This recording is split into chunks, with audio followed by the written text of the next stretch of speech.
What the fuck is that, Vinny Beetle? What's up, everybody? It's your boy Scumbag Vinny. These folks right here have the biggest scam going. And even the guys I did take money from that were new in the game, I gave them experiences that they would never have gotten, man. And people did. Scumbag Vinny, bro. And there was like 8 comics on the show, and they all sucked. And he got on stage, and he was like, "Vinny, did you just stop at a red light and say, hey, you want to open for R.P. Lang tonight?" Vinny Beetle's a good man, and we'll be back. Well, I used to go to concerts when I was a teenager, and I would sell fake tickets to events. I've made it clear I have no problem that you scammed numerous people. No. It's such an important part of my background. If somebody's trying to get into comedy and somebody rips them off so bad that they have to quit comedy, you've done them a favor. This movie needed Vinny Beetle to show up in like a stolen Ford Taurus. What up, it's Bam Margera. Go listen to the best podcast in the world, SCUMTOWN. Vinny Beetle is who? Confident? Oh yeah, talk my ass. You want a fresh piece of shit, man. You're a bigger scumbag than Vinny Beetle.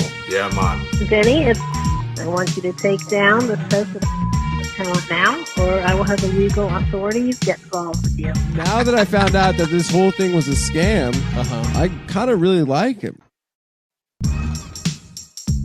All right, everybody, we are back. Scamming with Vinny. Lane, that intro definitely needs Ian Ellis's drop. We got to find something that we can add in there for him. Yeah, I've been thinking about a few different spots to add stuff into that. We're gonna get an updated version. I think probably by episode 10 we'll have a slightly newer version. I don't want to make it too long, but you know, of course. I mean, and here we are again, another week, dude. We did it. Another week, another new fresh scam of Bel Air. Mm-hmm. Did you see my new scam? Did you see my new scam for the week I sent you? WrestleMania figurines. Yeah. So it's WrestleMania week, and as you know, I'm in the resale business, so I just, not just the figures, but I scooped up pretty much everything wrestling that I could find, for a dirt cheap price, and so that picture I sent you, I have someone coming to pick up that lot tomorrow for $500. And I'm saying, man, Slobby Robbie would be proud. Yeah, he would be. I tagged him in it because I want him to know I'm going hard on the grift. Funny because I ran into an ex-comedian. When I say ex-comedian, he told me he's not doing comedy anymore at one of the flea markets in Florida recently, and he has a YouTube channel. He's a reseller called the Flea Market Falcon. The Flea Market Falcon is a comedian that was in the Rhode Island, Massachusetts area when I was a lot of my comedy shows in Connecticut and New York, and his name is James Creelman. And he has a really big following on YouTube. He's kind of corny. Actually, he's really corny. He's a nice guy, though. And he basically... The big channels always are, though. Yeah. He basically buys DVDs and CDs and cassettes and things like that and stuff that's really, really, really cheap. But he shows people which ones are worth money. And so he's got me on his channel a few times. And, it's funny because he tried to shame me the first time he seen me about being Scumbag Vinny and saying, "Oh, did your reputation follow you here to Florida?" Almost like I was running away from Connecticut or something.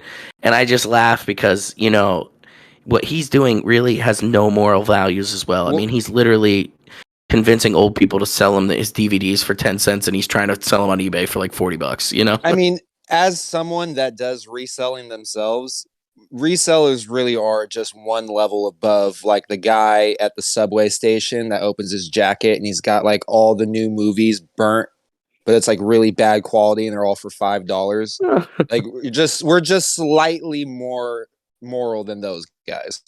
Slightly.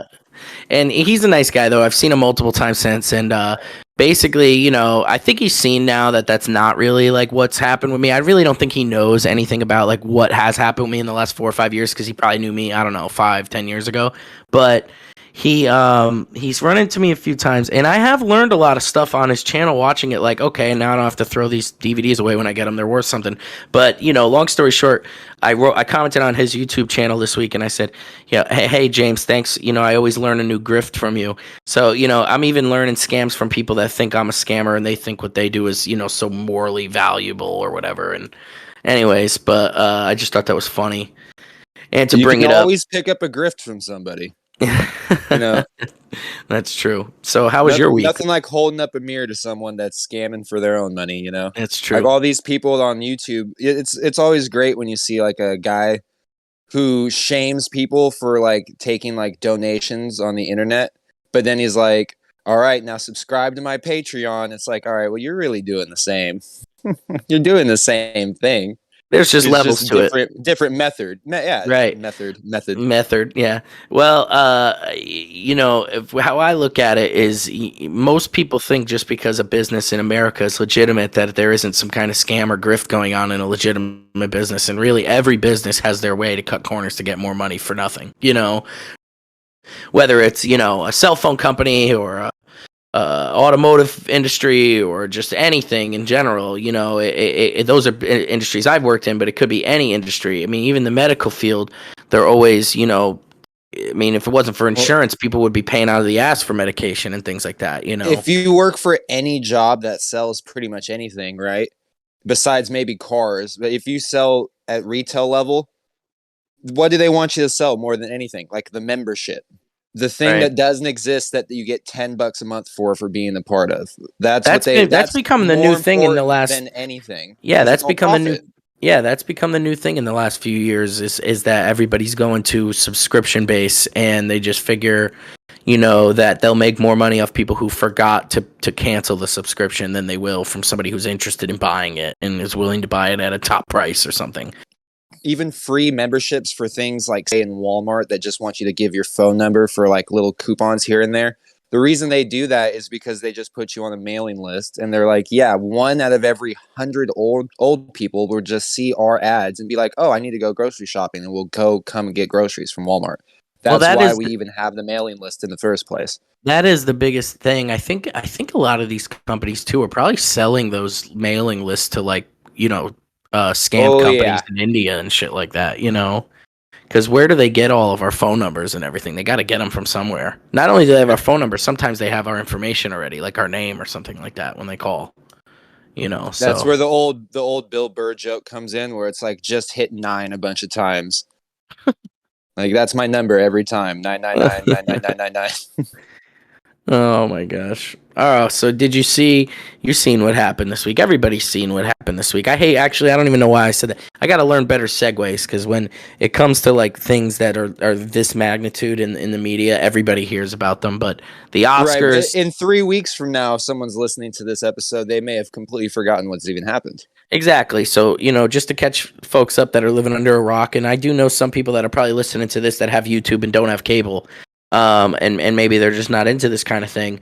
The Oscars this week, the 88th Oscars was this week, and Chris Rock was he just presenting? He wasn't hosting the whole thing, right? Like he had. I think he was just presenting an award. Yeah, he wasn't even the host, because I think he got off stage after that. Yeah, he was presenting an award for best documentary, and this is going to be a little bit. I'm gonna have multiple opinions on this, because I do have two perspectives. I think I'm a good opinion on what happened here, because once you learn a little bit about my situation, you'll find that I think I have I could see things from both sides, and then I'll tell you what I think about what happened. But let's explain what happened to people listening. So Chris Rock is presenting an award for best documentary, and he comes out and he's at that point, he's really just supposed to just present. So he's not doing a stand-up act, and he's not hosting the show, which means he's not doing the opening monologue. But he's a comedian, so he comes out and he makes a couple of jokes about, some of the people there tonight, and, some kind of I would say PG dad type jokes. But when you're a comic that, sometimes you're feeling, your energy with the audience or whatever. Sometimes you see somebody in the audience and you want to say something. And so a lot of people are thinking this joke was written that he said, but he basically, Will Smith was sitting in the front row, and he made a joke about Will having to win because another couple, they were both nominated, and that the husband, if the wife wins, then he loses, so he's praying Will wins. So the attention got brought to Will, and he didn't say anything to Will again, and he mentioned to Will's wife, Jada Pinkett Smith, he said, G.I. Jane, can't wait to see it, and it's because she has a bald head, which a lot of people know now, but didn't know at the time, that she suffers from a rare, I want to say, I forget exactly what they call it, but it is a disease, and it's called alopecia. Right. Yeah.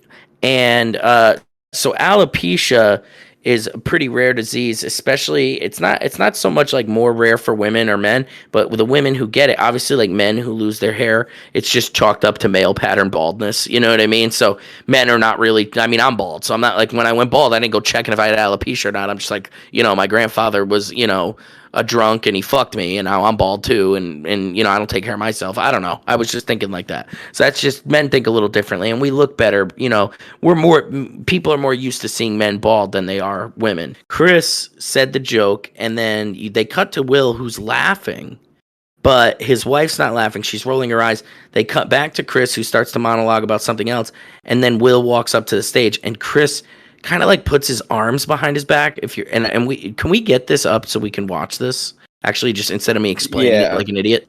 You know who's got the hardest job tonight? Javier Bardem and his wife are both nominated. Now, if she loses, he can't win. He is praying that Will Smith wins. Like, please, Lord. Can you pause this for 1 sec? It's a good joke because marriage jokes are some of the most relatable material because even people who aren't married want to be married, you know, and then there are people who are married that are miserable. So the funny comes from like, you know, you making fun of like them being mad at each other or being in misery. And so it's just like an easy thing to go to. So either you're married or if you're not married, your parents are married for a long time or, so, it's a very relatable like topic. So he goes from this, and then he brings Will into it. So go ahead and let it finish. Jada, I love you. G.I. Jane 2, can't wait to see it. All right?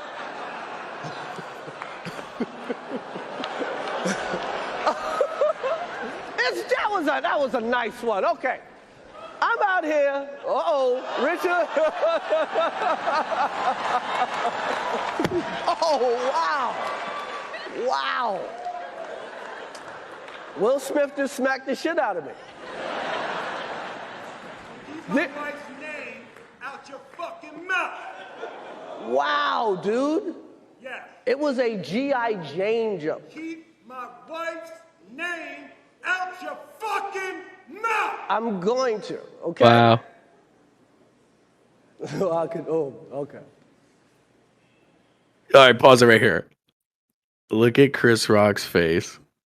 That jumble of noises right there, I've heard it so many times. I just finally kind of made it out. It's like it's him trying to not say all the jokes about that Augustine kid fucking Jada Pinkett and getting cucked on her MySpace show, whatever that was. And he's just like, hold it in. You're on the Oscars, Chris. Just 40 more seconds. So you know, right. I'm a comedian, man. I know that, you know, as a comedian, there really are no rules when it comes to, you know, saying stuff on stage. Now, also, you know, I have been in the same room as Chris Rock, and he is he's a very arrogant person. So if you've known him for 30 years, you probably have wanted to smack him for about 25 years. You know what I mean? So Will has definitely wanted to do this for a long time, you know? And that's the other thing people really don't know. Like, Chris Rock was on an episode of Fresh Prince of Bel-Air back in the day, you know? Well, when I met, I didn't really even meet Chris Rock, but when I basically was like a foot from him at one of Adam Sandler's premiere parties, the one we talked about, he was just talking about like fucking Halle Berry or some shit. And it was like trying to make people laugh, but it was like a story you wouldn't hear, you know, in public. And he just came off as like a really arrogant, like kind of person. But for me, I mean, you know, a lot of people don't know that my wife, Jessica, actually has alopecia. And she did a video on her YouTube channel about a year ago, and she talked about it. And it is coming from somebody who is the husband of somebody who has it. It is a very, very, if not one of the most hardest thing for women to deal with, having it, because, you know, a woman, you know, sometimes they only feel beautiful with their hair, you know, and then they lose their hair in one spot. And it's like literally, you know, it could be a circle or a line or something where the hair is just not there anymore. And then they go for the shave because it's the easiest solution. And a lot of women can pull it off. There's actually a picture that I famously pose of me and my wife and my daughter when she had it. And Jessica bleached her hair. And it was a very hard time. So I did back Will right away on Facebook. Now, another thing is on my Facebook page, I really just like to stir shit up on there. So I'll basically say anything just to get people to argue with me on there. Just because I don't know, I like it. It's fun to me. But I did write up some things about agreeing with Will because, you know, in that moment, you know, you knowing how bad your spouse feels that's going through it, you want to smack the fuck out of somebody, you know. But as a comedian, I know that, you know, fuck, man, this is supposed to be a protected, sacred, you know, thing, but he's not really doing stand up either. You know what I'm saying? That's really my only point. But I know how. I don't know. What are your opinions on it? That is the job of people hosting at like the Yeah, Oscars and that's the true. Emmys, right? That's true. That's kind but of he's what doing you're a presentation, though. He is doing a presentation. So I get like. But you even saw when he slapped Chris Rock, the audience all laughed. Like they thought that was a part of like some sort of sketch. We've spent all of With Apologies like an hour fucking trying to decide, is it real or not? Now everyone seems to be in agreement that it's real. But I think it was like, this isn't even possibly real, right? Like this has to be a fake incident. Like everyone thought it was fake until Will started yelling and getting emotional in his feelings, and everyone realized, everyone oohed and awed because they realized it was actually happening. Well, there was a moment where Will yelled where he literally looked like a 60-year-old man, and that is sad to see because he's a guy that has looked young forever and has given people hope that you can be like. But like that was probably his worst moment ever, I would say. No, definitely is going to be infamous forever. Like him doing the Fresh Prince of Bel-Air and Independence Day are all up there at the same level of viral. Like he'll be known for that, as the memes that are going to go around for the next 20 years of that. That's his legacy. That's one of the hallmarks of his legacy, is that slap on the Oscars. That's what he did. Yeah, he for did sure. that to himself. And the other thing is, you know, Chris Rock had hosted the Oscars 6 years prior and made jokes about Will and his wife protesting it for black people. That's what people say it was really about, was that I think it's been just like I said, a collective anger. Things. Yeah, and then my friend Cosmic pointed out on With Apologies, he was like, this is the last straw on every single person that's ever made a diss or a joke at Will in the last like 3 years about him being a cuck. That was the last straw. And it's really unfortunate for Will, because just like Chris Rock's reaction, it was like, ooh, oh man. Like the same way Chris Rock, as much as I get it, you empathize with him. Dude, he could have said so much worse shit about Will Smith's wife that he didn't say. And now that you did that, now you're opened up. Now that's all anyone's going to talk about. Well, I will say, antagonize you. I will say, like, you know, with the SCUMTOWN audience, my wife has had the worst shit said about her online, like the worst, and she laughs at 99% of it. And she probably would laugh at the alopecia stuff. I guess I just related because I remember her tough times dealing with it. So I kind of like, what is that, sympathize? Like I sympathize, well, you can sympathize, but you realize too, Vinny, that if there was a video of you like out back of a comedy show getting in some fan's face because he said something to you about your wife, you know, and you were like serious, like freaking out on him. You know what I mean? Even if he said it to your face and he's not a comedian, people would still be like, well, now all we're going to do online. You know what I mean? Yeah, you're right. You're right. And I'll be honest, I have been rushed on stage numerous times. It's happened to me. That's what worries me about shit is I don't care about people saying stuff to me, but I would probably react. Like if I was Chris Rock, I would have been arrested because I would have probably tried to hit Will Smith first. And in that circumstance, you're like, okay, this has to be some sort of Hollywood Oscar bit, right? Like he's not going to actually walk up and hit me. But like instinctively, like I wouldn't be able to do what Chris Rock did and just sit there and be like, there's no way he's going to hit me. I would, you know, reflex. And I think a lot of it too is like, there's no way that Chris thought anything more than he was going to do like a Kanye West moment where he takes the mic and tries to like roast him himself. You know, it happens every year. That's why everyone thought it was fake, because it's like, this is just they're trying to spice things up. That's what everyone always says. Jimmy, No Leg Jimmy, rest in peace, told me a story about when he was doing the movie with Chris, that there was a scene in the week of where Chris had to feel up his nubbed legs, and he was dreaming like he was feeling up some tits or something, and that it took them hours to film that scene because Chris would stop every few minutes and just start like berating Jimmy for being a disgusting human, and like, you know, because he had no legs, you know, it was like really coming at him hard. Was it because he had no legs, or was he Was disgusting he as well. obviously disgusting and drunk? Yeah, that's it. It's important. I know you weren't around yet, but that's an important. You know what's part of the funny is story. that when I tell these stories to a mirror, they sound like Chris Rock's a horrible person, and then I say them to you, and you're like, dude, you were hanging out with a legless guy that smelled like a foot. Like, how did he smell like a foot when he doesn't even have a Yeah. foot? Very good point. So anyways, so Chris, yeah, he gets the shit smacked out of him by Will Smith. Now that now that I'm looking in retrospect as a comedian, I probably wouldn't let him even get that close to me. Like, look how much stage he has to back up and just be like, imagine how much more awkward it could have been if he didn't just stand there and like take it with his hands behind his back. It would have been so great if Chris would have like giggled and ran around stage and let Will chase him. Oh man, he must have gone over so many hypotheticals in his head, just so pissed off he let this happen. He trusted Will Smith. He did not think that this was an option. Yeah, definitely not. But Will has gone through a lot, especially since the last time Chris made fun of him on a stage like this. But Will Smith is fucking...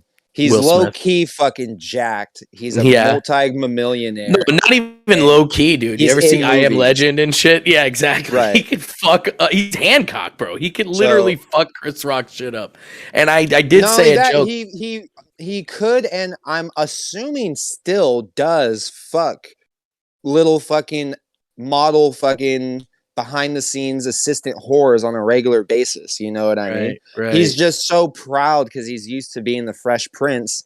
He thinks nobody can fuck with him, and it's like, dude, you fucked up. Your wife. Everyone wants you to leave your wife. Like it's on you. You're staying with a lady that has a bald head, and she's cheating on you, and she's talking about it on her Facebook show for clout. That's true. What you're doing. And she basically, even if they were in an open relationship, which I don't know if you could bring anything of this up or not, but I did read something today that he was in open relationships with other women, but that he also might have been in a relationship with a guy or some shit. Like, and I'm a Will Smith fan, but this shit doesn't surprise me anymore in Hollywood. Yeah, exactly. So, but it is different, right, for a guy to be in an open relationship, but all of a sudden, like, your girl's getting, smashed by some R&B singer, and now all of a sudden, well, let's be honest, by the kid that you adopted. He adopted him? Yeah, that guy Augustine, that little SoundCloud rapper that was fucking Jada Pinkett.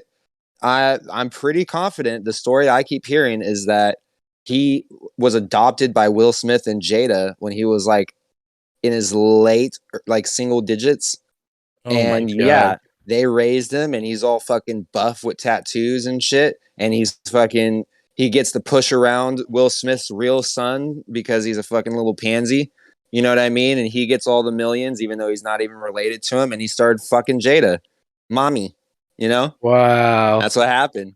And so it's like, yeah, that's what Chris Rock could have talked about. And yeah. Chris also talked about the gay shit or just anything. Right. Or just, but, damn, man, Will Smith, what happened, dude? He had the biggest scam in Hollywood history getting that $20 million for Wild Wild West. I respect him for that. Do you think this is a good thing for comedy? Because we talked about it before. Comedy is really stale right now, and there's really not a lot of good things happening in comedy. And comedians are notoriously like woke, and they tried to pander more than I've ever remembered anyone pandering in my life. Than comedians pandering right now. It's the worst thing I've ever seen. Is this a moment where comedians are going to be like, wow, we're not just going to stand there and get slapped for trying to play by the rules? Like, will this, you think, kind of make people start taking more chances and stop being such pussies on stage? I don't know if it's going to do that because there are comedians that are genuinely scared of confrontation physically. Like, most of them actually are because there a lot of them are a lot of comedians in general are like, what do you call that, antisocial type dudes.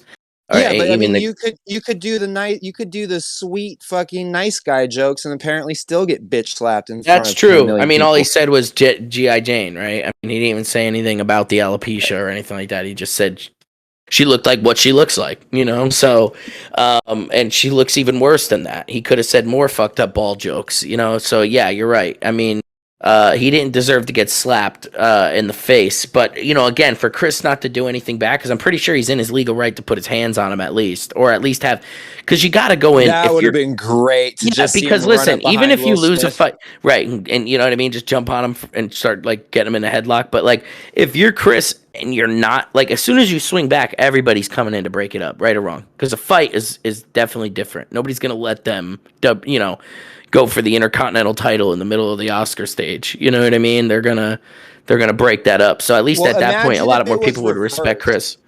Imagine if Chris Rock, for whatever reason, ran up on stage and slapped Will Smith. He'd probably be shot.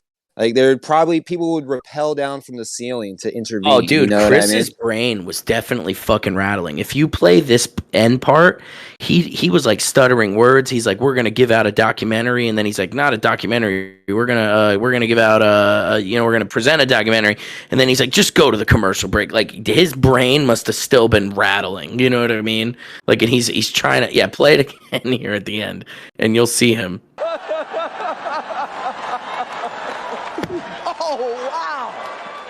Wow.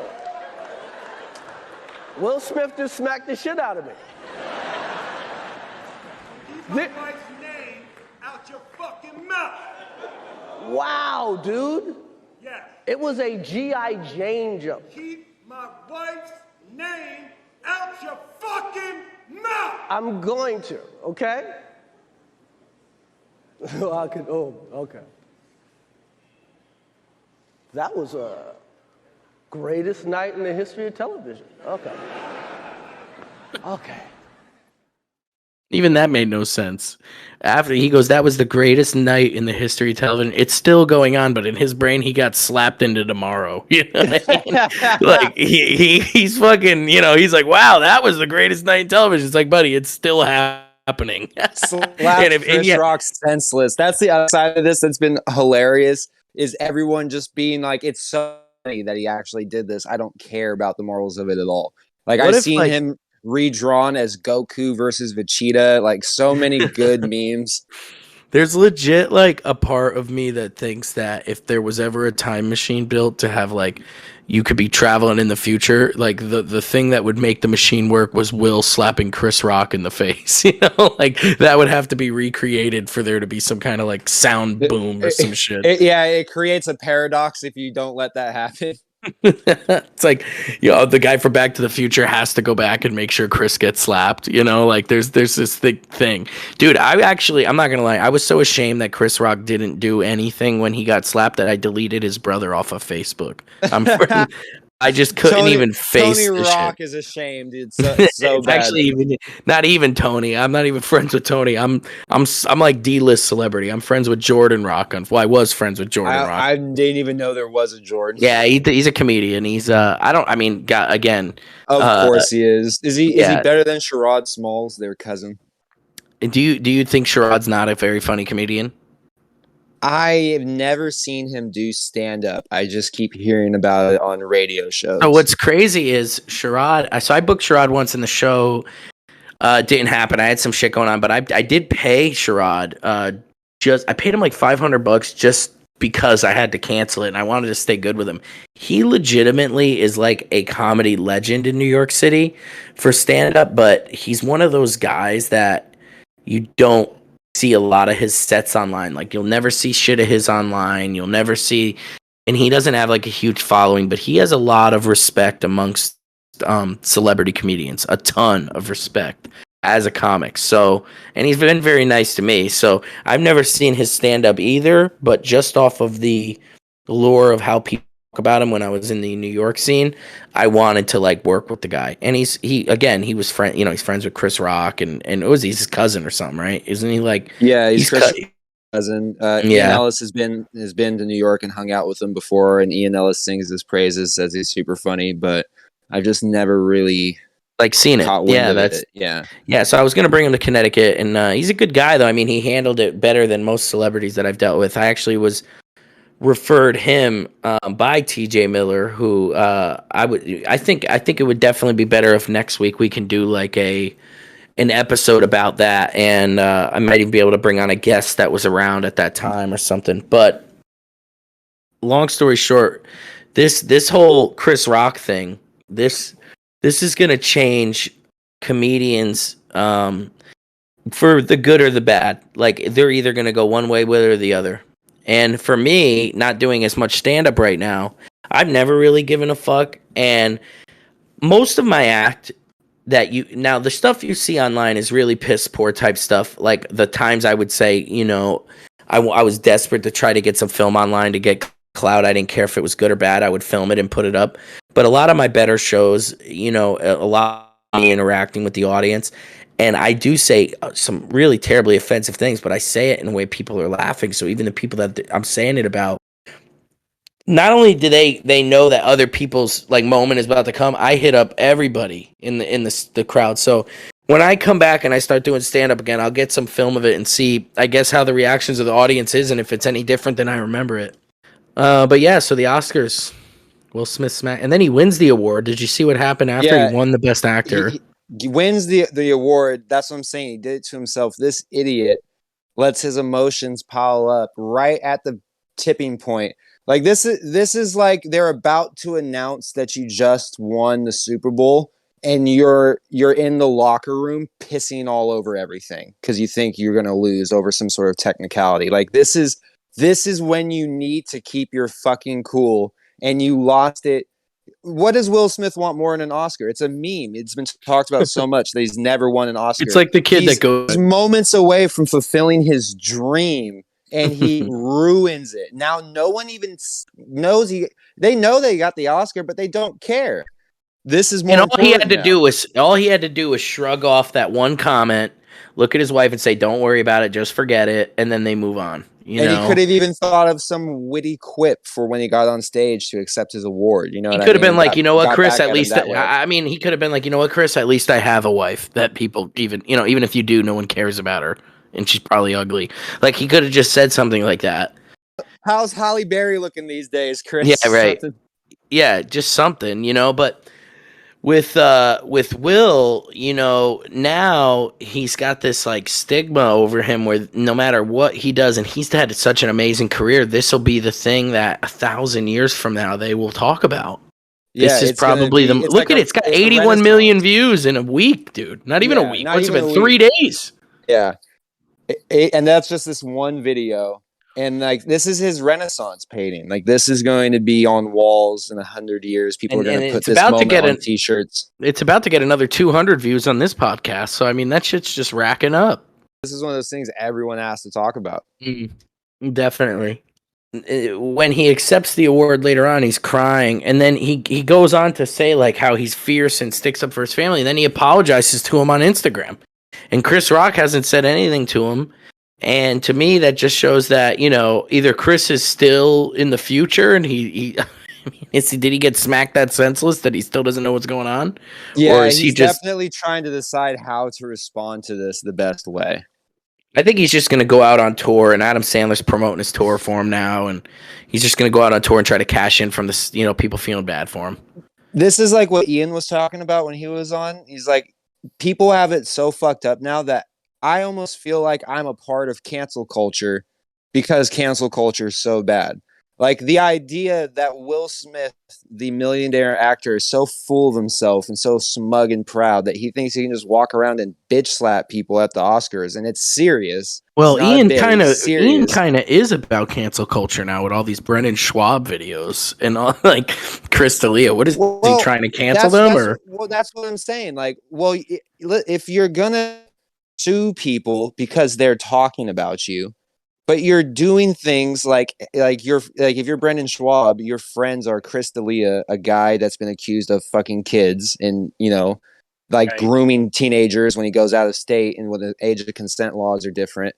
And then Brian Callen has been kicked off of Brendan Schwab's own podcast when he was dealing with allegations of raping a girl or something like that. Right. Yeah, I know. And so when these are your friends and you don't say anything about it, and you just, keep doing shows with them and getting them gigs. Yeah, but at the same time, Ian should be able to sue people for criticizing you. Then it's then you should be allowed to be like, hey, fuck this guy. We're not really saying take Schwab's money away. What we are saying is that, more people should talk about what an idiot he is, and what Yeah, a piece definitely. of shit he is for suing someone. And that doesn't mean you're trying to cancel him either. Like, Ian's a comedian, so they're looking at Ian like he's a troll, or they're looking at Philip Wave Right. Radio like you're a troll, but they don't realize you're just doing the same shit they would do if they didn't give a fuck about you and wanted to make fun of it, you know? If I'm exposing someone, is that me trying to cancel them, or am I canceling them when I call up their sponsors and like complain, or like have a bot write 1,000 emails? And look, I'm all about opportunity and being an opportunist, but let's just be real here. Would Brendan Schwab be where he is if he wasn't a UFC fighter beforehand? Like, it was a lot easier for him to go hang out with comics, being that he was already Joe Rogan. right. He's literally Joe Rogan's he's been on Joe Rogan's podcast more than anyone else ever has. That's like he only has a platform because someone gave it to him, and he's trying to take platforms away from people much smaller than him because they're commenting on stuff he's doing out in public. Yeah, You know and what I I think mean? the realer thing would be for him not to block people like Ian and just to like accept it as a part of his universe. And that's something he created by being friends with perverts, you know? And having friends in general in this business is a mistake because you can have people that, like, I'm sure Brendan Schwab would still have been able to, you know, interview Brian Callen or Chris D'Elia had he not been friends with them. I mean, these kind of guys do the podcast circuit all the time. So, like, you know what I'm saying? Like, there's an opportunity for him to have worked with them without having to kiss ass and try to be friends with them, and him trying to be friends with them, and you need friends.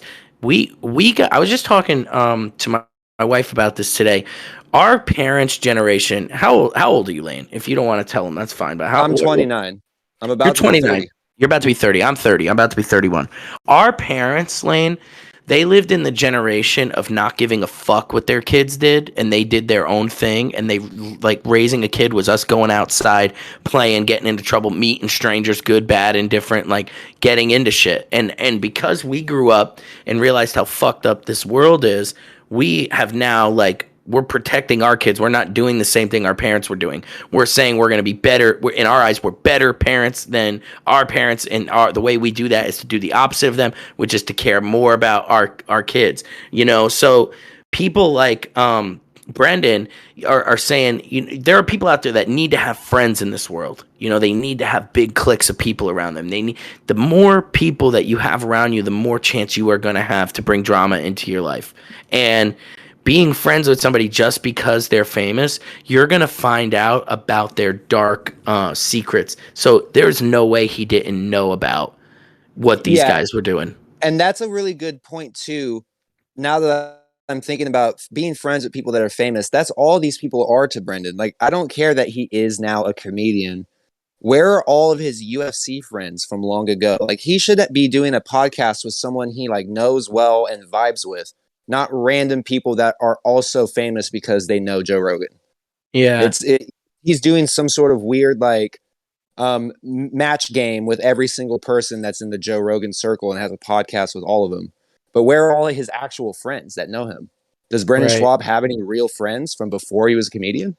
Right. And why isn't he talking to them? Why, if he had any kind of an interesting life, that'd be what we would want to hear about, not some story with Theo Vaughn or something, and they create this little... The worst comedians that are famous, such as Brendan Schwab, talking about the craft. I know. And you know what? Like, really, I gotta be honest, man. I always felt like you're either funny or you're not. Could somebody sit there and write for hours and hours and hours and come up with something? Maybe. But, I found that the people who prepare the most in this business end up being average at best. Of course, once you get to the level where you are millions of dollars to have new specials come out continuously, you don't think comedians at that level don't have teams of writers helping them write this material? There are a few that don't. You're talking Brendan about... put it in his comedy special. I think his comedy special opens up with like him giving a tour of his giant house, and he has like a team of writers in his kitchen writing for him. And I go, for what? What are they writing? Because he doesn't have the ability to do it. It's a very hard thing. I've done comedy for almost 15 years, and sometimes I sit there and I say, how am I going to write a joke? And most of the time, it's not a joke I write. It's a story I tell that, is something that happened that people find interesting, or I'm just coming up with things off the top of my head that I think are witty and funny, you know, at the time. I'm very good at painting a picture in front of me. So if I see somebody or a couple or I see an audience, I could look at the audience and say, okay, you know, look at the way this guy's dressed. I can make fun of him for that. I can make fun of somebody by asking them a question, hearing their response, and playing off of that. You know, those are things that you learn as a comedian that make you better on stage. And if you're good at it after a while, that's why people don't hear me talk about writing a joke, is because I'll go do an hour and I won't even remember half the shit, but I'll know the people's reaction. Like, I've had people say I'm one of the funniest people they ever heard in their entire life on stage.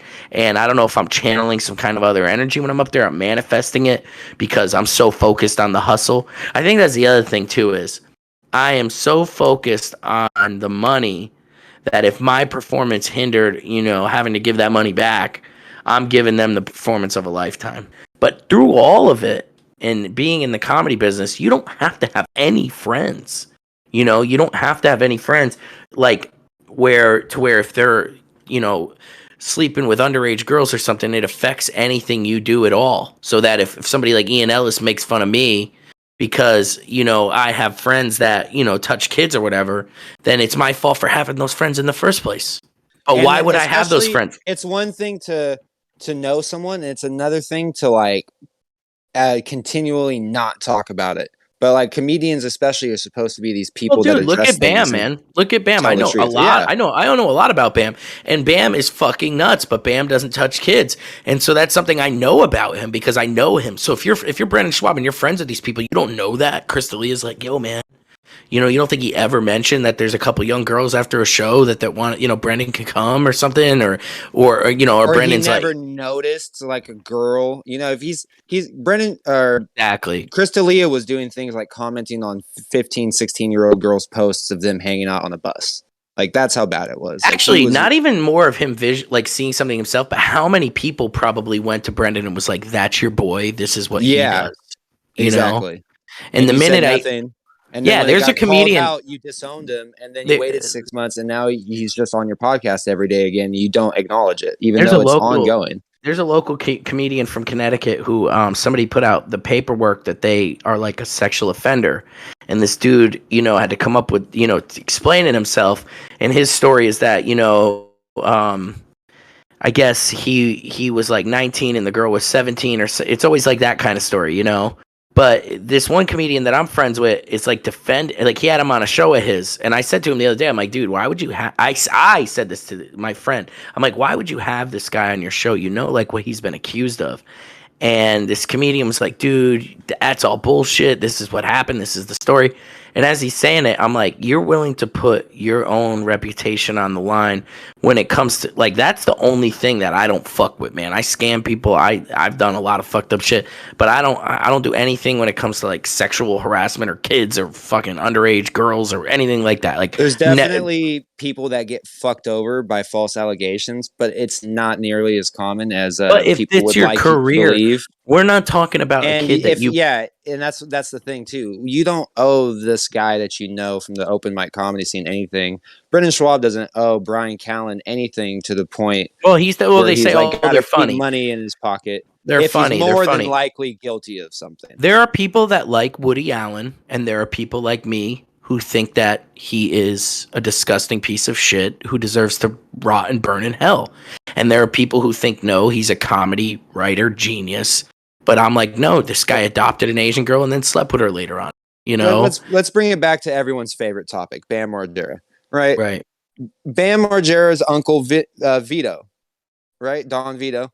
He was the funniest guy on that show. I to this day will watch clips of Don Vito 100 times, and he's hilarious. It's the best shit from that era of reality television. That being said, he got kicked off of the reboot, the Unholy Union or whatever, because he was at a mall doing a signing and got too frisky and started touching a 15-year-old girl's boobs. Yeah, and they had to kick him off TV, and he was never on TV again. And if I meet Bam, I'm not going to be like, you fucked over Don Vito, man. Well, I don't think he didn't deserve that. You know, if you fuck up, bro. That's Will Smith. I'm not going to sit there and defend Will Smith. You know what I mean? If someone wants to talk shit about him, look, he made himself a clown. He got cucked, bitch slapped Chris Rock. That's what happened. I'm not making excuses for Vito, but just being around Bam's scene, there are definitely a lot more underage girls lying about their age in the skater scene, trying to hang out. I know, around and Bam's it's house. shitty, and it's one of those things where it's like, damn, I could see Vito shouldn't be touching any girl. Yeah, but he's an old drunk, and you're like, oh wow, this old. What I was gonna say is, he should have had a handler. Like he should have had a security guard separating them or something. There's definitely a difference between like a retarded Don Vito at that point and like a Chris D'Elia who's like one of the. He's like Dexter kind of. He's like meticulous and probably has a fucking a shrine of these girls and their hair. He was and on smelling a it and TV stuff. show playing a pedophile at the time. I did see that. These accusations came out. Yeah, that's fucking weird, man. And like life imitates art. It does. And so for guys like Chris D'Elia, I guess he just probably, I don't know, man. I feel weird about it because I was even one of those kids that didn't think about sex as a kid. I didn't think, I know it sounds strange, but even as a teenager, of course, I mean, there were girls that I would like and, dated girls and things like that.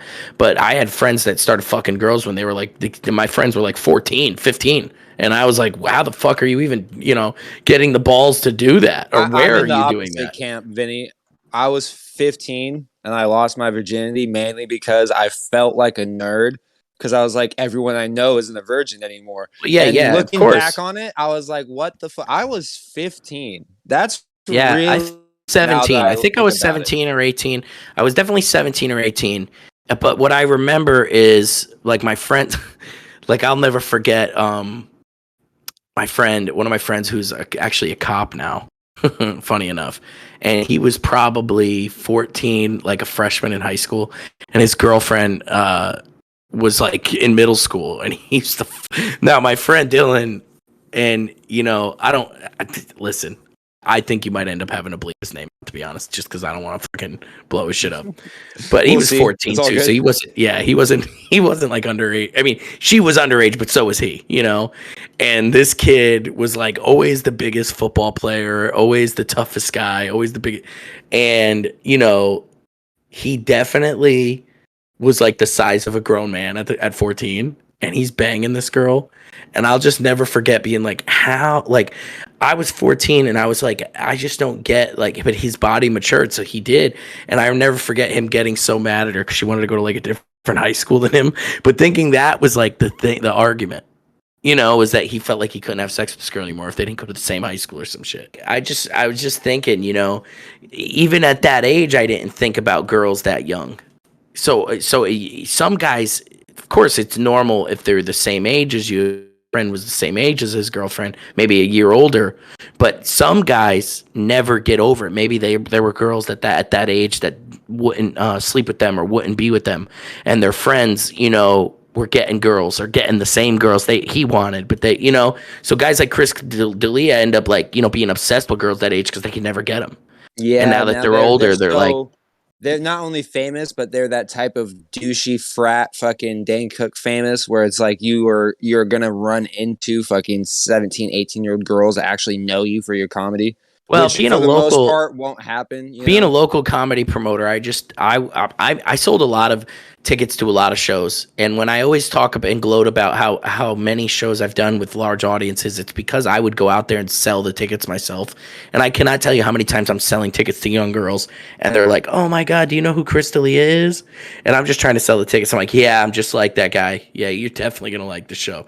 And it was like I would say that about anybody that anybody liked just to get them to buy the tickets. But he definitely, with his material, must have targeted them with whatever he talks about on stage. So I'm not a fan of his, and I don't fucking listen to him at all. But whatever he talks about must, and like you said, he played a pervert. So like his life is definitely imitating his art, and I think it's also helping like draw in that kind of shit. Like his comedy. There's a weird thing where it's like I don't know what it really is, but being known, not even famous, but being too known in something can draw like the attention of I don't like your whatever your demon is, you know what I mean? That will come to you. Chris D'Elia probably didn't set out to be a fucking creep, But then, over the course of his career, he ended up in a situation and he was like, oh, I like this. And then he just kept feeding that dragon until next thing you know, he's Or commenting they on think a 14-year-old lot of girls' Instagrams.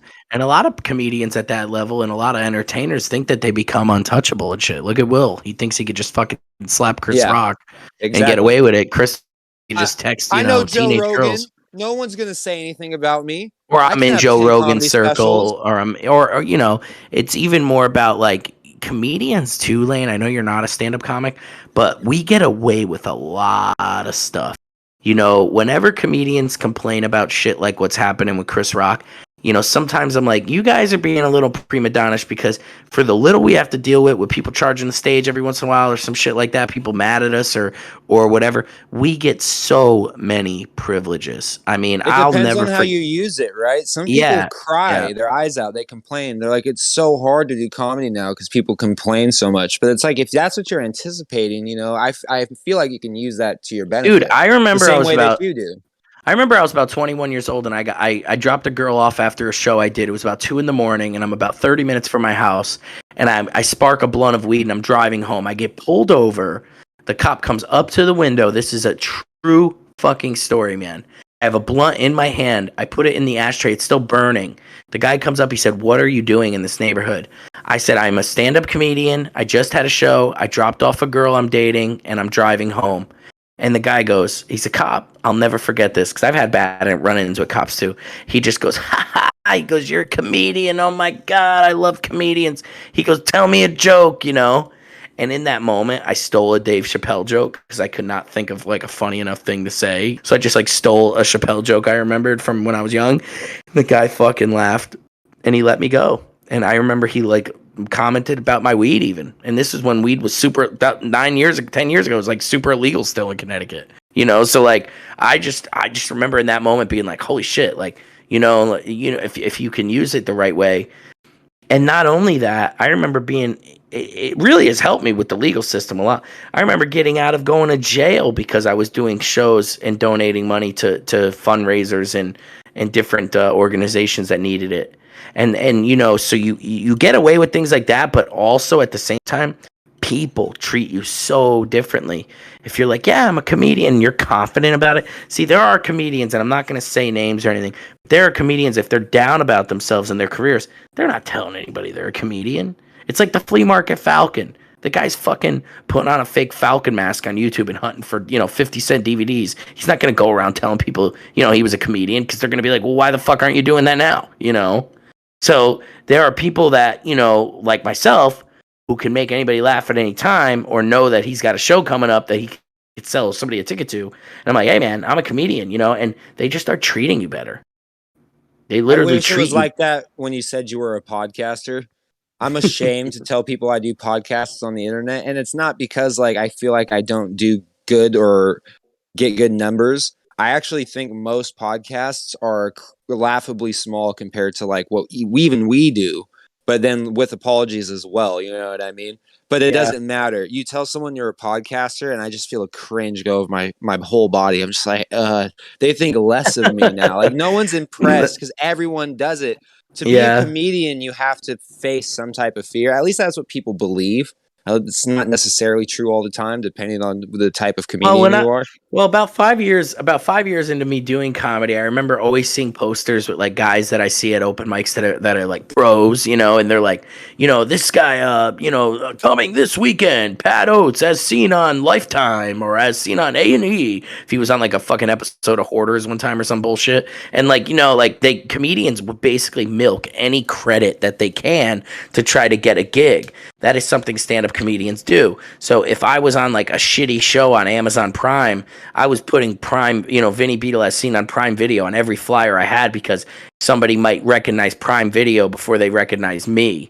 And so I just remember like that was something that I would use to get up, like step ups, like any, if I through shows in Connecticut, I'd go to New York and say, hey, I produce a lot of shows in Connecticut and they're really successful. Then I'm in New York and then I go to Atlantic City and I'm like, I do a lot of shows in New York. They're really crazy. Then you do that. And then you go to Orlando. Oh, I've done shows in Atlantic City. And so you use like anything you can to up yourself one. So when I started working with celebrities, that is why Name dropping Bam, Artie, all these people all the time has gotten me more work, has gotten me more support, more money. It's probably lost some of my more genuine supporters that supported me at the beginning because I did comedy just for me. But they didn't realize that I was doing it. They just didn't give a fuck when I was saying, as seen on, tour with a guy who's been on MTV once. You know what I mean? If the Or credit's worth anything, no one's going to say anything weird about it. Coming to see you because you said you're on Prime Video. No one's going to, who comes to see you is going to call it Prime Video and be like, can you believe this guy's promoting your guys' thing? They'd be like, oh, you mean the guy that was on our thing or on our well, network? there's a Yeah, comedian. that's awesome. There's a comedian named Brian Barganier from Connecticut who I learned how to produce my own tours from because he used to say he was on all these tours and really he was just eating Taco Bell every night and just like barely getting there with gas money. And he was like taking really donations at bar shows. Yeah, he was really good at bargaining. Sorry. Yeah, he would make bargaining. Yeah, but dude, this guy would legit when he was putting together shows, he would so he would go on like Adult Swim and like email or submit jokes to like a contest and they would post it on their website every once in a while and shit. Or Adult Swim or some Comedy Central. As seen on Adult Swim, yeah. Dude, he would start to use all those credits and then he's getting booked with every fucking bar show, in the country. Literally. And he's doing all these shit bar shows, but he's touring. And when he's coming home, he's getting more respect from the comedians in the scene. And so I was like, damn, man, if I could put in, even half the production level I do on my own, but, start going around. I started just booking, I would call random cities. I'd be like, where do I want to go next? And I would call, it would be shitty towns. Sometimes the shittier the town, the better because there's nothing to do. So they go to a comedy show. And so I'd say, Elizabeth, New Jersey. Oh, cool. It's an hour and a half away. I'd call a place, convince them to let me do a show. I don't want to pay any money for your spot, but I'll bring people. And some shows would have 10 comedians and 5 audience members. And some shows would have 2 comedians and 56 audience members. And I just started traveling around doing that on my own. And I didn't give a fuck. If there was nobody there, I actually appreciated it more because I was like in the grind. I'm like, damn, I'm in Virginia right now and there's 12 people here, but you know what? It's my show. And I'm making the $200 that's at the door. And to be honest, the venue would make like money off of the food and the drinks, like bar food. Yeah, that's what they're supposed to do. They get the drinks and the bar food, and then you get. So we elevated it after a while, and my wife started making merchandise. So like even people like Justin Silva, they'll text me after I stop working with them, and they're like, "Dude, you're doing resell again, or you're not doing comedy. You're such a loser." Literally, dude, if I wanted to, I could throw like 300 T-shirts in a van, book a tour up and down the East Coast. I'd have venues for free everywhere I go. I could have comedians on the shows that are, if they're good or not, they're going to either pay me to be on the show or they're going to bring people to the show to sell, buy tickets. And there's going to be a time to do that. It's the reason I haven't jumped our taxes. Well, the reason I haven't jumped back into it is because I did it so long for over 10 years that even the good moments, like there were a lot more bad moments than good producing your own stuff like that. But at the same time, been on the side of it where I'm a comedian that's trying to get seen by clubs, trying to get seen by agents, other comics that book shows. They don't pay the kind of fucking money I want to make, man. I would quit comedy in a second if I had to live off half the fucking money these guys live off of, I would never do it. I could not go. Even Ian, I bet you his best gig he's ever had in, 10 years has been, at the most a couple $100. Well, and that's the problem with people like Ian, like comedy purists, people that are in it for the art. And when Ian goes on Kill Tony 7 or 8 times, he doesn't say as seen on Kill Tony because he's like, well, I wasn't really on the show. I was just, I walked on. Anyone could do that. I was just performing as a guest. I wasn't like booked.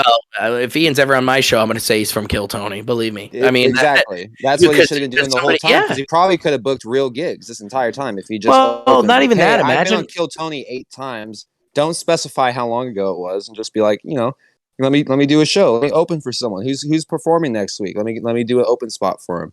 I have low rates. Dude, Bam, there were times Bam wanted me dead and I still told people we were best friends. He's stuck with someone like me for the rest of my fucking life. You know what I mean? Like I will ride that shit because even the people that are sick of hearing it, there are people that have never heard it, As a matter of and fact, Ian too. Ian's done things like produce albums and podcasts for people that are pretty famous, as far as comedians go, open mic comedy goes. And he doesn't plug it or use it as a credit because he's like, I want those to really be their friend. I want them to really like me and for them to know I'm not fake or here for the clout. There's and nothing then wrong. They move on with their fucking life and they don't talk to Ian anymore. And then he's like, fuck this guy. They owe me money. It's like, well, dude, you were supposed to use them for clout and you didn't. Yeah, exactly. I mean, I'll be honest, even though I wanted to, and we will get into more detail about this TJ Miller thing, he taught me a valuable lesson with that because he did a show with me and then he plugged me in with a bunch of celebrities and he knew, even though the BAM thing isn't really his thing, because he probably read about 20 of my messages after and never responded during the BAM stuff because I was trying to just link up with him again. But when I tell the whole story, it'll have more context. But I think TJ knew at one point that what he did set off this stuff for me because I remember, he canceled a couple shows on me and cost me money. And I remember telling TJ Miller, I was like, dude, you need to help me. And he messaged me back one time and he's like, I did help you. And that's all he said. And it made so much sense to me at that time, even though I was losing a ton of money. It made so much sense to me because I was like, you know what? He's right. Now I can tell people I worked with him for the rest of my life, Yeah, and there's this meme going around too that's like this famous story about 50 Cent. And it's like 50 Cent dissed some other rapper who's kind of famous right now, but he's not really that famous. And he was doing an interview and he said, yeah, I linked up with 50 Cent, thought we were cool. I liked him a lot. And then 4 months later, he's dissing me in a rap song. And he's like, and I liked and respected 50 so much that like I didn't do anything about it. And then when I saw him 9 months later, I said, hey, bro, why did you diss me? Like, I was trying to come up. Like, you dissed me when I was, on my way up. And he was like, yeah, I was trying to help you. If you would have said anything back to me, you'd be famous right now. But you didn't say anything at all. So here you are. And the dude was just like, damn, I blew it. And that's sometimes that's the game. If you're in entertainment already, that's the game. It's crazy too. From high school. I just remember telling everybody I was a scumbag and a piece of shit and all this stuff. And I just remember being so upset. Like, dude, you were supposed to help me. And I've had many conversations with him like this, but there was one time we were together and he's like, you are an idiot. He's like, you need to lean into this stuff and you need to realize that I am helping you. I'm not a comedian. I fight with my friends and people watch it, and him just saying it so plainly to me. I just remember being like, let's go, dude. What am I doing? I stealing your money? What am I, what do I got to do? I was just so ready. And had he been straight the whole time I've known him, I believe I would be famous already. And with Bam, he's doing super well right now. Actually, they just posted on his Instagram that, pictures of him and he looks fantastic. Novak went and seen him and his whole family flew, I guess, to Florida to see him at rehab. A lot of people are asking me if he's out of rehab. I believe he's still in rehab, but he's to the point where he could see visitors, so everybody wanted to go see him and give him some positive support. But basically, I'm in a tough position because all the people that support Bam Margera are very close to him, whether it's his parents, his wife, his best friends, Steve-O, Novak. These people are very protective over him. And when they talk about who is behind Bam publicly, they say words on his Instagram. You'll see stuff like, united, we are all together for Bam, which right now Bam's doing well. And I'm not spreading any negativity within their camp. I think that's awesome. I just know that not every addict has to be kicked to the curb in order to learn their lesson. And I know that all of these people did kick Bam to the curb, and that's okay. It's a normal part of the healing process when it comes to addiction. But I had stuck there with Bam as a very close friend of his through all of this, through every step of the way. He's been there for me, but I've stuck with him. I've talked him into staying in rehab. I've talked him into going back after he's gotten broken out. I've done those things, and they'll never really give me the credit that I deserve for helping him get to the point he's at now, which I don't need. And the reason that I don't need that is there have been many times where I've been canceled, let's say, out of Bam's circle. I've been banned from the castle. I've been, this, I've been that. But he is the one that ultimately comes back to me, and it's because the bond that we've built, So at that point, when I seen the posts out, obviously I get a little bit jealous because I put the work in with this guy, and I, from what I've heard from him many times over, that he has plans for me, as far as, working within his creative genius of what he wants to do with his career. Because a lot of people see him messed up and they think he's done, but I think this guy's had plans in his head for a while on what he wants to do. And I think he's going to make his own movie. So I may face an uphill battle it could be years before I see him again. It could be months. It could be days. It is all up to Bam. And at this point, I'm just happy he's at a good place in life and hope he stays on the right track. He does come to me a lot when he's doing bad because a lot of people leave him and then he remembers me, so I am hoping that he remembers me as somebody who was there pretty much through all of it. But I did get in touch with Novak and just sent him a nice message saying, I think it's great that you guys are doing so well and I'm happy for you guys. And that was more in case I meet him in person. I don't want, I've heard horror stories about people meeting Knoxville, Steve-O, and Novak in person where they'll literally threaten to beat the shit out of his manager or some shit like that, thinking that he's the one getting him fucked up or whatever. Not that Bam's like a grown man. It always has to be somebody getting Bam fucked up. You get what I'm saying? So these people get real mad. They love Bam so much he can't be the villain to them.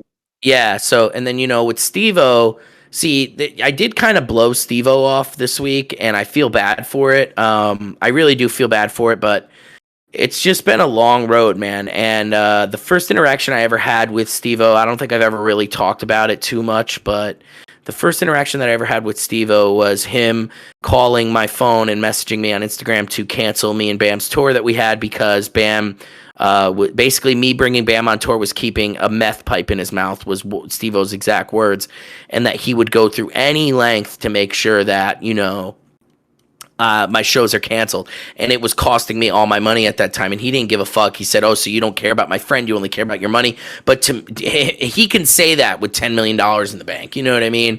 With somebody like me who's in debt once it gets canceled, it's a little harder. It's not that I don't care about Bam. It's, dude, this is everything I have riding. I'm telling you, let's do it. I have the money. Let's do it. Well, it's not about the money with him. It's about the money that we put up to make the shows happen. All Bam has to do is fucking show up. Yeah, that's what I'm saying. Let's do it. You're not even. Bam would always say, "Let's do it." Yeah.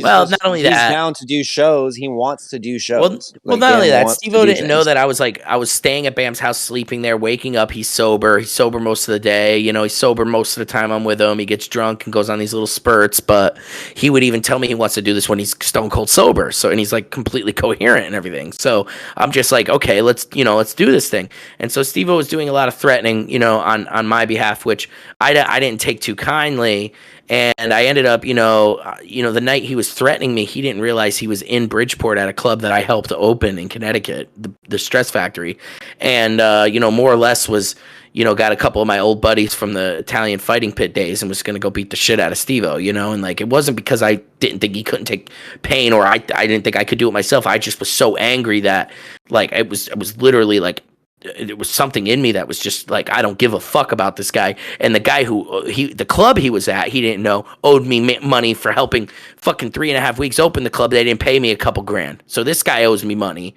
Steve-O is fucking with my business. And I was just ready to fucking, even if he was going to kick my ass, I was ready to go and swinging, I just remember being oh, Steve-O's threatening me. Oh, where's his tour at tonight? He's in Connecticut. Cool. I'm 30 minutes away. What's up? And, I didn't end up going, which was smart. The one thing I would say through this whole Bam thing is that I was in legal trouble at the time. So any stupid move I made, I was going to jail. But this guy was literally threatening my life and my everything that I had built and come to at this point, only because he didn't want to sit down for 5 minutes and figure out if I was good to have Bam around or not. And a lot of it, I felt like Steve-O was projecting himself, not wanting Bam to do this comedy tour, because Steve-O has always admitted to being very jealous of Bam and the amount of money that he made on Jackass compared to what Bam made. He was always very jealous of all that stuff. So I feel like he said, you know what? This show that I do now, the Bucket List Tour, is awesome and it's killing it. And they do have the same fans. So he didn't want us dip in it. I knew it was more about him not want us to dip into his business than it was about Bam getting high because of me. I knew there was more to it. It was just his move to make that chance, because nobody else was fighting that hard to cancel the shows but Steve-O. you know. And so Steve-O did that, and that was a few years ago, and we went through the progressions, and didn't really talk to him ever again after that. I do remember SCUMTOWN telling me they wanted Steve-O on the show and asked if after they heard this that I could get him on, and I kind of kept that in my back pocket. And Bam and I got into an argument before we became friends again, and this big argument, he posted online that Steve-O was going to kick my ass, and that's when I got a message from Steve-O. This was like last year, and Steve-O was like, dude, I don't know what Bam's saying, he's off the rails again, but I do not want to kick your ass. Like, almost feeling like Steve-O realized at that point, like, I'm not the like, once Bam started posting about me again on his page, because he had gone through like multiple spurts of that lane. I don't know if you ever like seen any of that, but Bam would just about some of it. Yeah. Bam would just go in spurts for like days where he would just post about me all the time, and they would and people that had his account passwords, like his wife or the people running his merch company or whatever, would just delete the posts. But he would post about me all the time, and they would always untag me, or I would have to like make new accounts because they would block it, and I would, I have like 4 or 5 Instagram accounts with 1,000 followers at least on each one, because I'd always have to make a new one because I want to get the plugs, and that's why I do it. I'm a comedian, and so plugs are big for me. So the plugs really meant more than anything, and that's what he would do for me all the time. And so, when that would happen, I guess Steve-O realized like this kid isn't the reason he's on drugs, and he's also not going anywhere. So now my whole like threatening him angle's a little fucked up, and so he like was being nice about it. And I remember we would text on Instagram from time to time when Bam would have shit happen, and we would keep in touch like, oh, I talked to him or you talked to him, and we would talk. And I remember just like we made peace recently, me and Steve-O, and I said, that I wanted to come out to his bucket list tour and support him. And so he told me when he's in Florida, let me know which show, and he'd give me free tickets. And dude, this guy really went above and beyond and got me free tickets to a show in Tampa and put my name on the list. And he like sent me screenshots to send his podcast buddy there, like, make sure Vinny's name's on the list. But my wife, I don't know, my wife was just like, Vin, you just have to be careful, because like, there was a time like with Danny Duncan, the YouTube channel, the YouTube guy Danny Duncan, and when Bam was inviting me insistently to go to his house, I was like going there, with a couple of my friends, thinking, oh my God, this is going to be so sick. I'm friends with Bam, and I walk in the door and a cake comes flying at me and punches, you know what I mean? So, not that Steve-O was going to do that, but at the same time, we don't have the best history. So to walk into a ambush is definitely not something like, I'm not sitting here paranoid like, oh, that was definitely going to happen, but it's also not out of the realm. You know what I mean? Especially like, Steve-O's never given me my credit. So it's more like, like Steve-O had Bam on his podcast, The Wild, and I've posted clips of it on my channel, because he would basically make Bam denounce me, like as a fan, or not like as an entertainer in any way. And Steve-O would always say things to me like, I don't know. Yeah. He brought Bam on his podcast, and he said, hey, I seen you doing comedy shows. Are you going to continue doing those? And Bam's answer was so robotic. Bam can't wait to say my name. Scumbag Vinny, pizza shit Vinny, fat boy Vinny, Vinny Beetle, the piece, he always has these names. So like he knows my name, And so in this podcast, he basically, this was like, I don't know, a year and a half ago or something like that. He basically says like, oh, I did it with the fan. And you can get that clip off my channel. Can you not? Can you play that clip? It's right on my channel. It, yeah. Basically, I posted it to show people, like, he's like, oh, I did it with the fan, and, basically, they were fun, but I don't think I'm going to do them anymore. I don't know if I'm going to do them anymore, or, basically, like, just denouncing me as, like, existing. Yeah, there it is right there. I know that you were doing like comedy clubs and stuff like that. Is that something that like you're gonna like when the pandemic's over? Like, are you interested in getting back out on tour and actually putting together like a legit act? I don't know. It was fun. It was just like basically a Q&A, right? With the fans. They would, and it was like a sit down event. It was fun, but. I don't know if I'm going to continue that. Look at Steve-O's fucking grin, dude. He is so fucking happy right now. Wow, that actually is, now with context, that's a crazy clip. Because the fan, like Bam, dude, Bam. This was before Jackass 4. Shout someone else. This is before Jackass 4, and Bam was not doing anything with anybody, and he wanted to be on this podcast, and Steve-O definitely gave him stipulations. And one of them was that they talked about this. And the reason is because this was at the heat of me and Steve-O's like exchanges. And Steve-O even wrote publicly about me on some posts that I can get. You know, I don't have them on me now, but I have friends that have screenshotted them. And he would talk about me, you know, saying, I don't know who this Vinny kid is and his so-called supposed shows.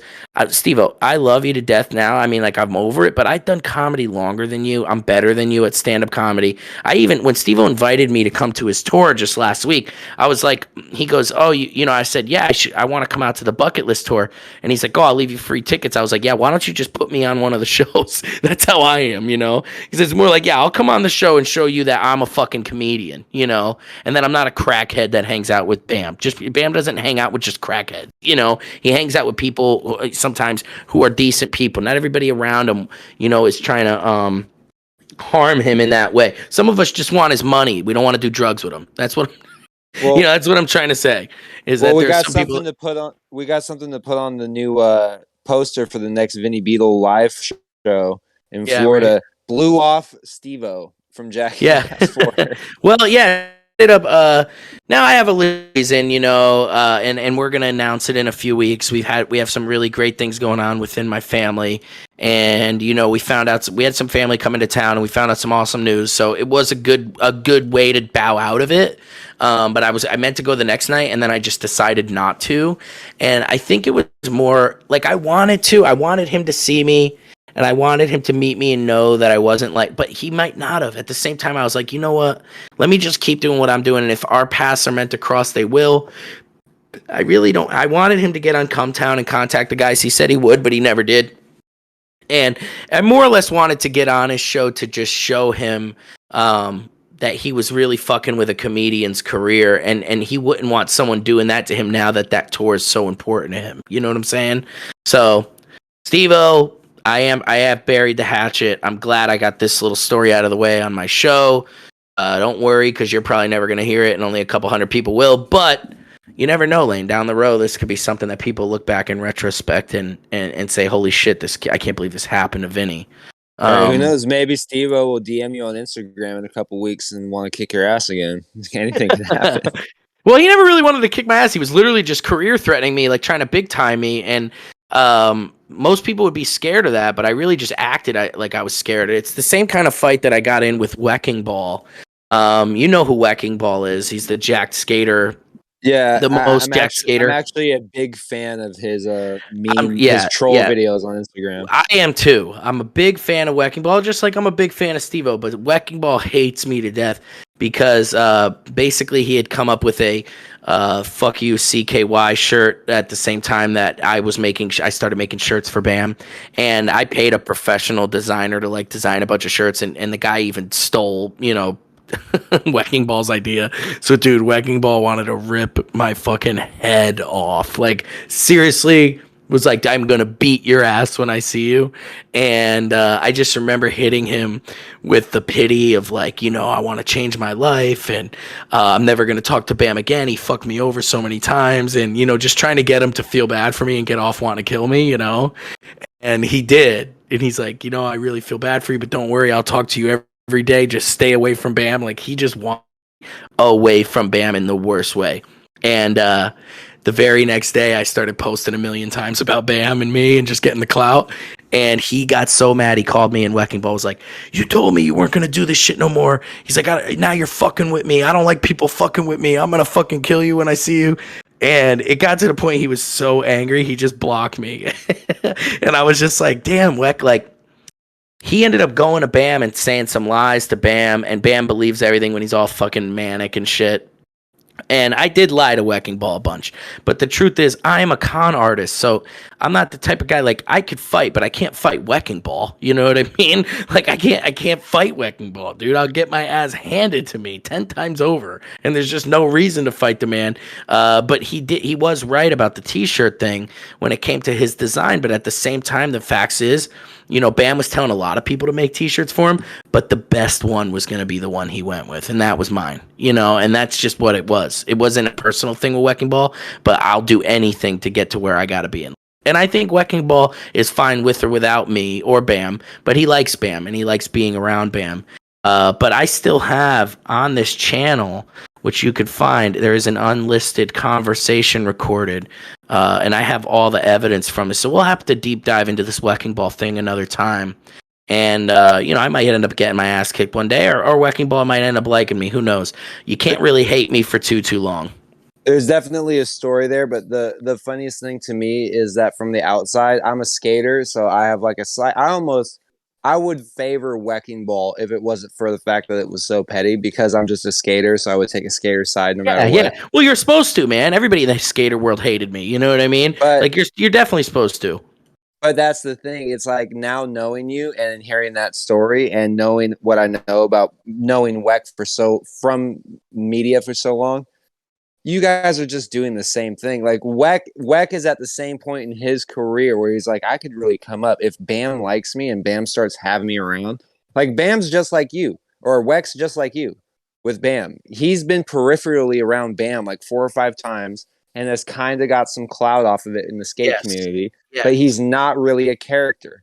But here's the thing. Here's the difference. Okay, Weck is loved by people. There's some people that don't like him, but Weck is very loved, especially that stuff he used to do in Atlantic City with the merchandise. So he's very funny. He's very talented. He's a top talent, dude. I would love to work with that guy. I think he's great.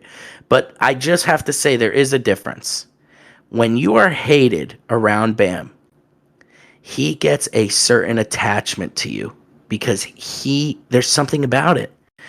Because I was hated by so many, I will always be closer to him than most people. He relates to me in his failures more than in success with people.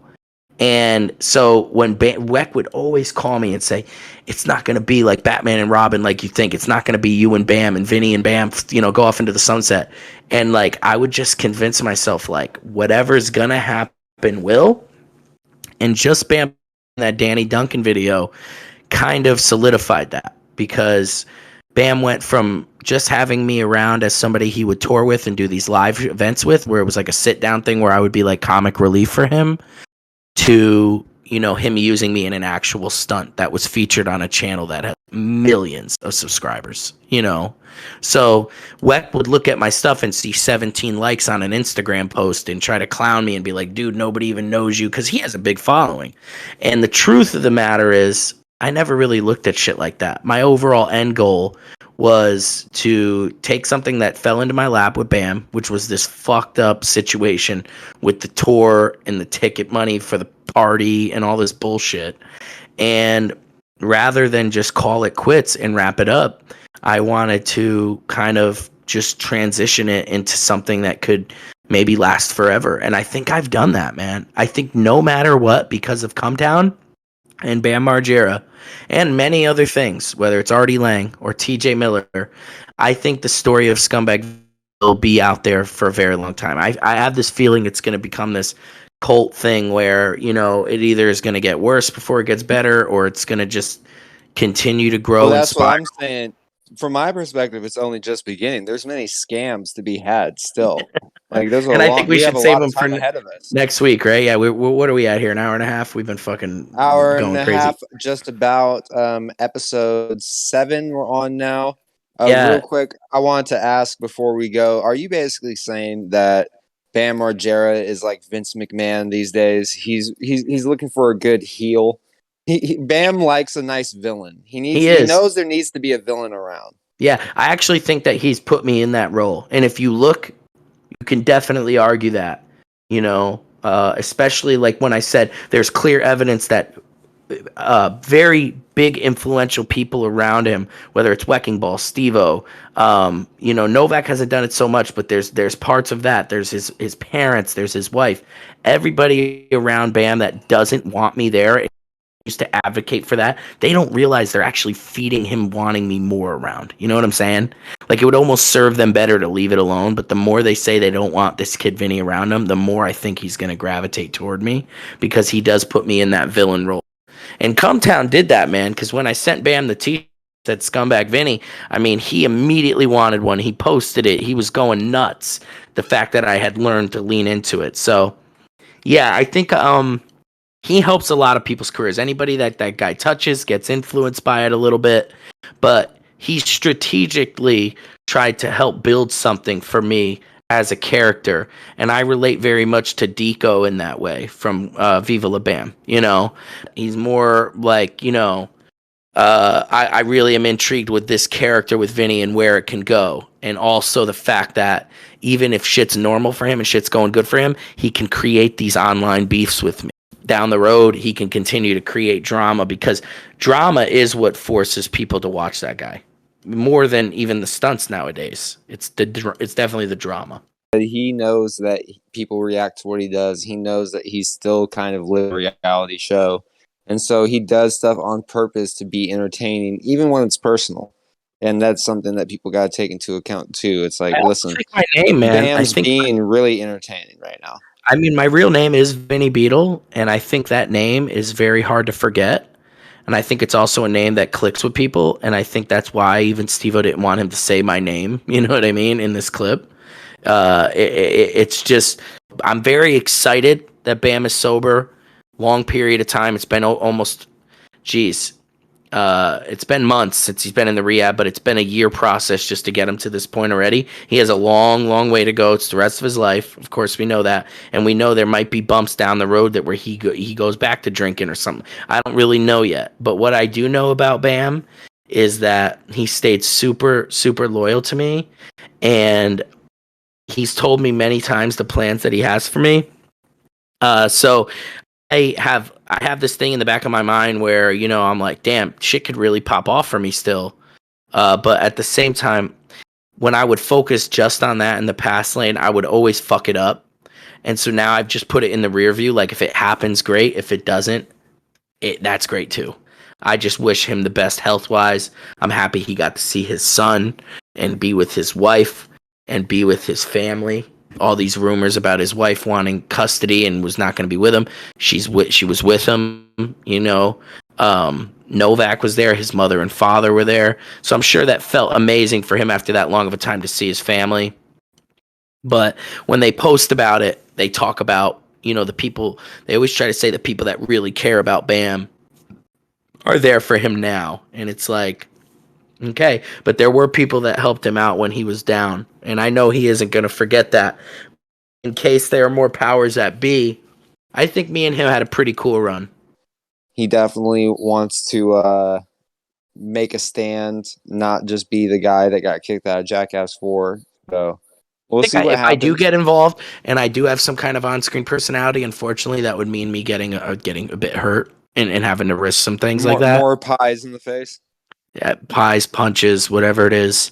I think that if I was to do something more comedically, I'd have to come up with it myself and pitch it to them as a good idea. The thing I get worried about, though, is there's a lot of people that have tried to block me before. And so I don't know if that's going to be the situation this time, because I've kind of, you know, cleared the air with a lot of these folks. But we'll see what happens, man. That's Hollywood, right? We'll see. Well, from until there, next time. Steve-O. Yeah, you blew off Steve-O. You guys want to check out Lane on Sundays with Apologies on the Ian Ellis LLC YouTube channel. Thank you guys for subscribing.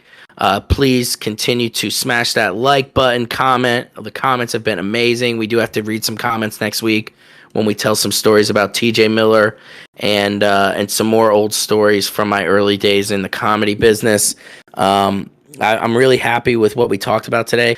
We're going to come out with some merchandise in the next few weeks, and hopefully people could start supporting us that way, and I could start grifting again, man. But until next time, another scam, another week. My name is Scumbag Vinny, and Lane, peace out, my brother.